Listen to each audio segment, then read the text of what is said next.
The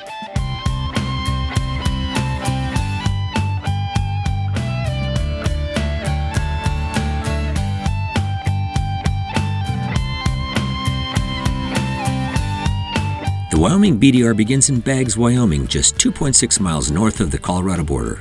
A grocery store in town is a great place to stock up on provisions for the trip. Lodging is conveniently available for those arriving from out of town. Make sure to reserve rooms ahead of time if possible. The route officially begins on a short paved segment on Highway 789. Pay attention to the turn that comes up quickly on the right that leads you to a vast treeless region known as the Wild Horse Basin.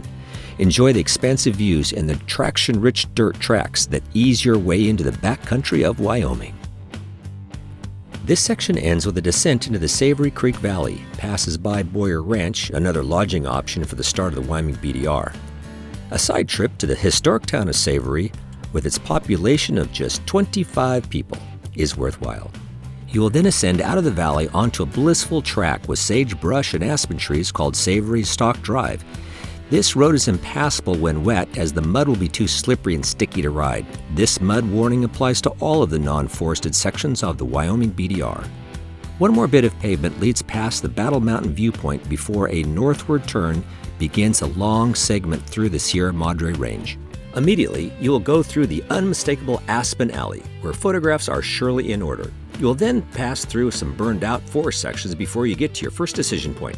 The first expert option of Wyoming BDR goes up and over the Continental Divide Trail in Bridger Peak, elevation 11,004.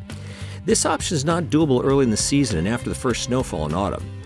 If you're there in July and August and you're an advanced rider who enjoys steep, rocky 4x4 trails, well, this one's for you. Otherwise, enjoy the scenic and bucolic option that bypasses this massive mountain. Both options end in the town of Encampment, Riverside, population 460 combined, where you should refuel. The exit from Encampment uses pavement and wide dirt roads heading eastward towards the next mountain range. The road ascends from the North Platte River Valley and passes through another burned-out forest before getting to Rob Roy Reservoir in the heart of the Medicine Bow Route National Forest. Camping is available at Holmes Campground and Rob Roy Campground at the north end of the lake. For those staying at Rob Roy, consider a side trip up to Spruce Mountain Lookout for superb views of the area. The BDR leaves Rob Roy going northward and the track gets a bit rougher. Watch for puddles and sharp rocks as the track continues to turn northeast before leaving the Medicine Bow Mountains and descending into the historic town of Centennial, population 308.